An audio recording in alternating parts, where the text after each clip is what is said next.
अस्सलाम वालेकुम। We are here to present our project which is tic tac to.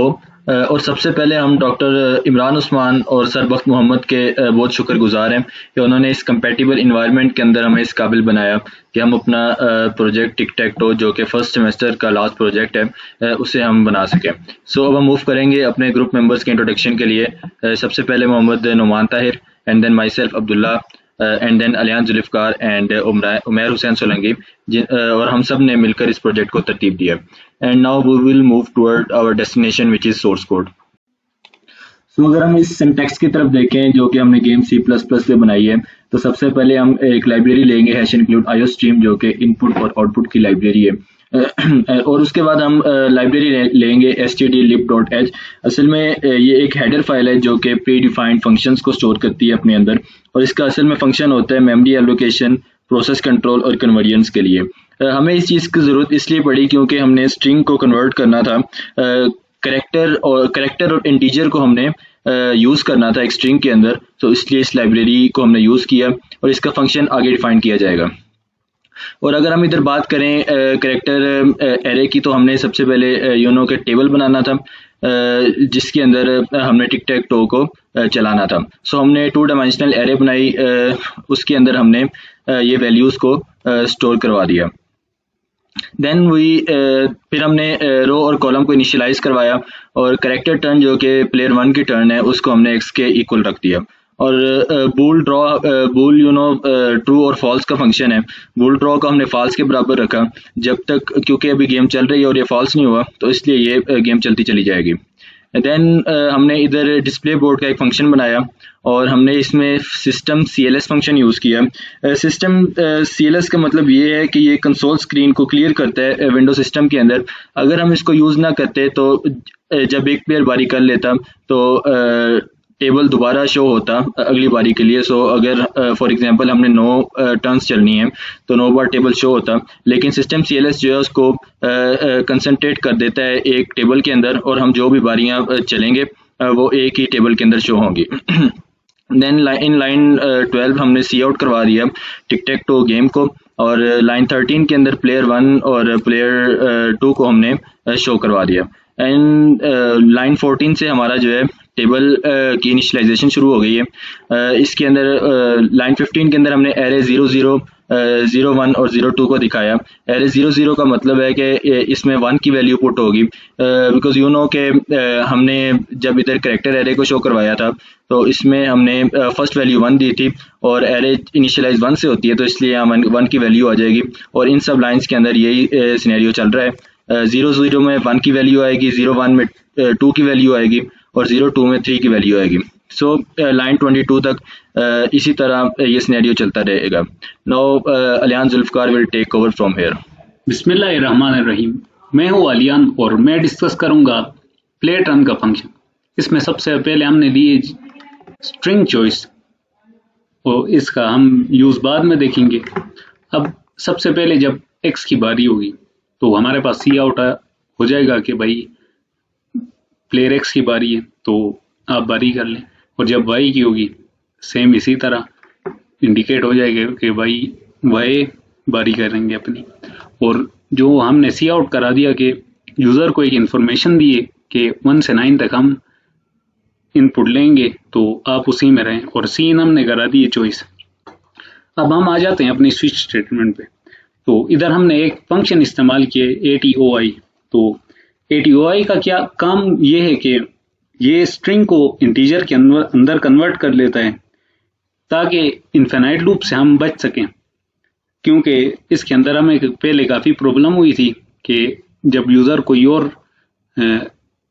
Integer और कोई और मतलब कैरेक्टर जब इनपुट कर देता था तो इन्फिनाइट लूप के अंदर चला जाता था। तो इसके लिए हमने ATOI का यूज़ किया। अब इसके केसेस के अंदर क्या हो रहा है कि जब हम केस 1 लगाएंगे तो रो 0 और कॉलम 0 उस जगह पे जाके 1 जिसकी बारी है उसका जो कैरेक्टर है वो जाके, जैसे x की बारी है, प्लेयर 1 की बारी है तो x जाके उधर इनपुट हो जाएगा। इसी तरह 2 में, इसी तरह 3 में। अब 4 आएगा तब रो चेंज हो जाएगी कॉलम 0 पे। इसी तरह ये केसेस चलते रहेंगे। और जब यूजर जो है वो जब कोई इनवैलिड चॉइस एंटर करता है, जैसे वो कोई कैरेक्टर कर देता है या 1 से 9 के बीच में नहीं रखता इंटीजर को, तो सी आउट हो जाएगा हमारे पास invalid choice enter between 1 and 9। तो ये सीन हुआ है। तो अब इसके बाद आएंगे हम कि मतलब जो ब्लॉक्स हैं अगर वो जब तक ये फिल ना हो तब तक ये प्रोग्राम एंड नहीं होगा। तो अब ये हो रहा है कि जब एक ये हमारे पास एक ब्लॉक है, तो जब तक इसके अंदर ना x की वैल्यू पुट है और ना y की, तो ये क्या होगा तब तक ना, अगर जब तक ये फिल नहीं है तब तक ये प्रोग्राम रन होगा।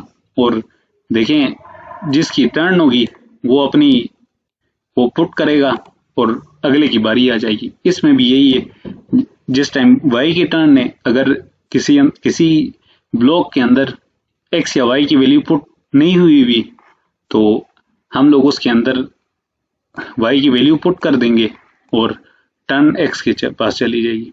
और अगर एक फिल है पहले से ही, तो इसके लिए हमने लगाई है जी एल्स स्टेटमेंट।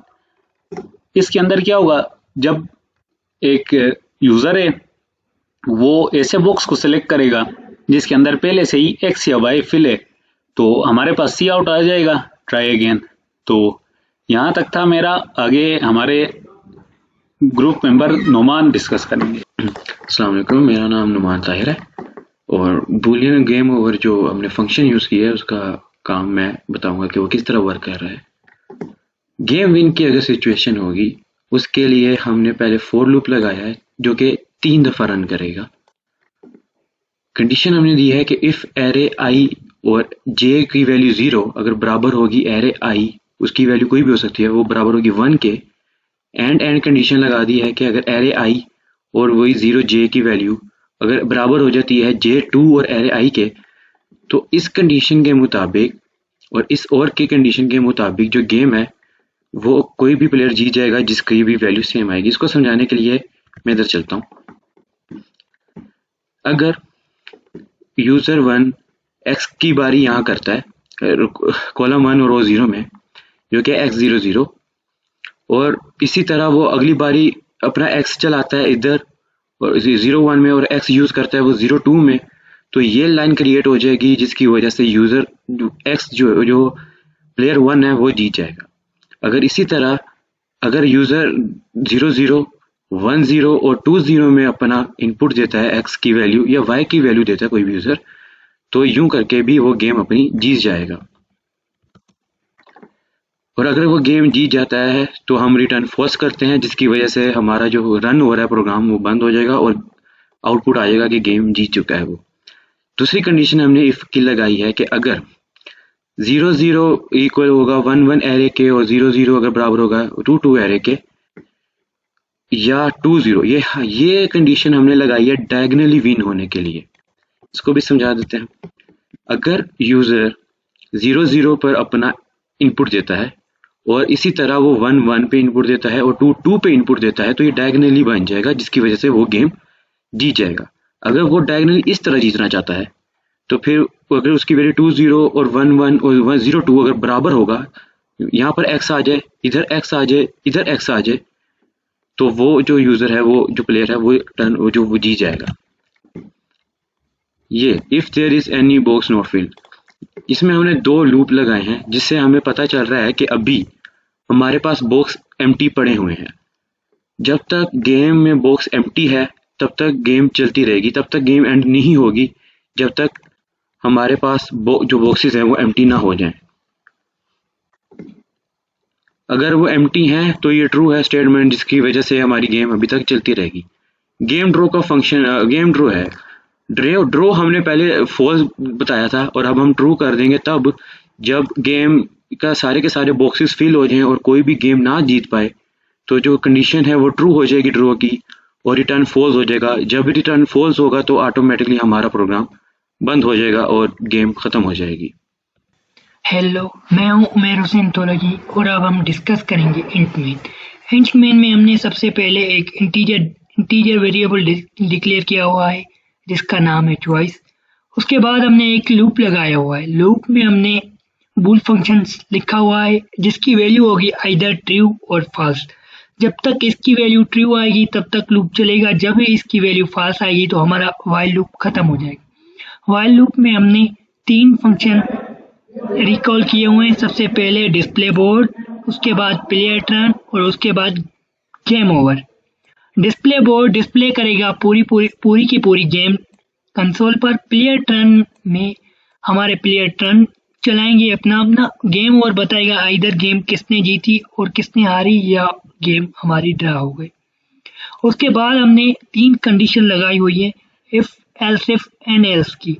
इफ कंडीशन बना रही है कि टर्न जो था वो एक्स का था, एक्स ने अपना टर्न चला लेकिन गेम जो है वो ड्रा नहीं हुई।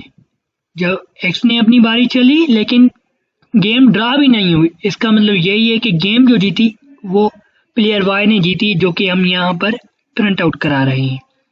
एल्स इफ में हमने कंडीशन लगाई हुई है कि जो बारी है वो वाई की है, वाई ने अपनी बारी चली, उसके बाद भी हमारी गेम है वो ड्रा नहीं हुई। इसका मतलब यही होगा कि जो गेम जीती है वो प्लेयर एक्स ने जीती है, जो कि हमने यहाँ पर डिस्प्ले किया हुआ है। एल्स में हमने सिंपली लिखा हुआ है अगर ये दोनों कंडीशन फॉल्स होगी तो गेम हमारी ड्रा हो जाएगी। यहाँ तक हमारा ये कोड था गेम का। सो अब हम अपना कोड रन करके देखते हैं कि हमारे आउटपुट कैसा आता है और हम गेम खेल के भी देखते हैं। सबसे पहले हम रो वाइज देखेंगे कि जब एक प्लेयर एक्स या प्लेयर वाई विन करता है तो हमारा आउटपुट किस तरह आता है। फॉर एग्जांपल हमने सबसे पहले 1 को इनपुट किया और आप देख सकते हैं कि वहाँ यहाँ पर एक्स लिखा आ गया। अब वाई की बारी हम करते हैं तो यहाँ पर वाई की टर्न चल गई है। अब हम 2 पे एक्स को इनपुट करके देखते हैं कि रो वाइज किस तरह आउटपुट हमारी शो होती है। एंड देन ऑल्सो वाई की बारी और हमने 5 पर वाई की बारी चल दी और अब 3 पर हम एक्स की बारी चलते हैं और जैसा कि आपको नज़र आ रहा है कि player 1 wins, congratulation, so player 1 जीत गया है। अब हम इसको दोबारा बंद करते हैं और इसको दोबारा रन करके देखते हैं कि कॉलम वाइज अगर गेम जीते तो क्या कोड सही रन कर रहा है या नहीं। सो अगेन हम 1 पर एक्स की बारी पुट करते हैं एंड देन इधर शो हो रहा है कि वाई की टर्न है। सो 6 फॉर एग्जांपल हम 6 पर वाई की टर्न दे देते हैं एंड देन अगेन हम 4 पर प्लेयर एक्स की बारी लेते हैं क्योंकि हमने चेक करना है कि कॉलम वाइज जो है ये सही रन कर रहा है या नहीं। एंड देन अगेन 5 पर हम वाई की लेते हैं एंड देन 7 पर हमने प्लेयर एक्स को चलाया तो सेम आउटपुट आया। तो इसका मतलब है हमारा रो वाइज और कॉलम वाइज दोनों कोड सही रन कर रहे हैं। अगेन हम कोड रन करते हैं और हम इस बार हम देखेंगे कि क्या डायगनली वाइज जो है हमारी टिक टैक टो सही आउटपुट देती है या नहीं। तो अगेन हमने 1 के ऊपर एक्स पुट किया और 4 पे हमने वाई को चला दिया एंड देन 5 पर हमने दोबारा एक्स के लिए बारी की और 6 पर हमने वाई की बारी चला दी और 9 पर जब हमने एक्स की बारी ली तो अगेन उसने सेम हमें आउटपुट दिया। इसका मतलब है कि रोज, कॉलम और डायगनल वाइज हमारा कोड सही रन कर रहा है। सो हम अब अपना कोड रन करते हैं और हम देखते हैं कि अगर दोनों प्लेयर्स अच्छी गेम पेश कर रहे हैं तो क्या वो कोड रन होगा या वो क्या आउटपुट देगा। सो अब कोड रन हो रहा है। तो फॉर एग्जांपल हम प्लेस 1 पर हम एक्स को पुट करते हैं। अब प्लेयर वाई की बारी है सो 2 पर हम वाई को पुट कर देते हैं एंड देन अगेन एक्स की बारी है तो 3 पर हम एक्स को पुट कर रहे हैं एंड देन अगेन वाई की बारी है सो हम प्लेस नंबर 5 पर हम वाई को पुट करते हैं एंड देन एक्स की बारी है सो प्लेस 4 पर हम एक्स को प्लेस करते हैं एंड देन 6 पर हम वाई को प्लेस कर देते हैं। फिर प्लेयर एक्स की बारी है सो हम 8 पर एक्स को पुट करते हैं एंड वाई की बारी है सो 7 पर हम वाई को पुट करते हैं और 9 पर हम दोबारा एक्स को पुट करते हैं क्योंकि एक्स की बारी है। सो हम आउटपुट देखते हैं सो नज़र आ रहा है कि गेम ड्रॉ हो चुकी है। सो अगर दोनों प्लेयर अच्छी गेम पेश करें तो हमारी गेम ड्रॉ हो जाएगी, ये इन्फिनिट लूप के अंदर नहीं चलेगी। अब हम दोबारा एक लास्ट जो हमारा प्रॉब्लम रह गया है कि अगर एक प्लेस फिल है तो क्या दोबारा प्लेस फिल हो जाएगी अगली बारी से या फिर कुछ और आउटपुट देगा। सो फॉर एग्जांपल हमने एक्स की बारी है सो 5 पर हमने एक्स को पुट किया। प्लेयर 2 अगर वाई पुट करता है प्लेस 5 पर सो क्या ऐसा चलेगा या नहीं। सो आउटपुट शो हो रहा है कि selected box is already filled, try again.